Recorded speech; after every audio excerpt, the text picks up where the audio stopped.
When I first got here, you look through the hallways of Hallis Hall and you see the faces of the greats that came before you, and obviously I shared the locker room with a lot of really good players and great men my rookie year.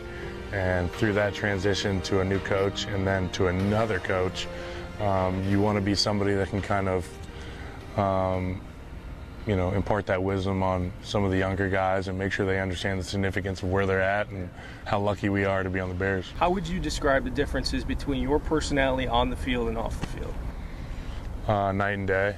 I'd say I'm polar opposites on and off the field. I have fun on the field, but I mean, I'm serious and off the field I like to keep it light, and there's no reason not to have fun. As you try to balance those two sides of yourself, do you see your football self bleeding into your off-the-field self and vice versa at all? It's funny you say that. This past offseason, I really did see almost a transformation off the field. Like, even at home, I'm cleaner. Like, I'll eat something, I'll wash the dish, I'll put it in the dishwasher.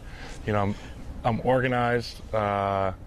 Which is, if you were to tell one of my teachers that, they'd say, you got the wrong Kyle. And you think that is part of football? Football's done that to me. Having a routine, structure helps, and then also just getting older in this league, you kind of learn from the older guys. Slauson was a guy that had a routine, and I try to do everything Slauson did. I saw a couple of times on Twitter, you'd point out a ranking or something that they'd have.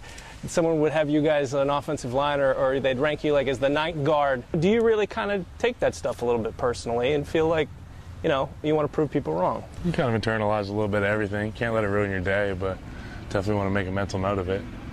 Is it stuff that you, at the end of the season, when you're back in the Pro Bowl, you kind of look back and circle those things and kind of check them off in your mind? You can never really check them off. I mean, they're still picking their boogers behind their computer screen at the end of the year, but you can always get better and you can always help your team, and hopefully we'll be in the playoffs in the Super Bowl instead of the Pro Bowl this year.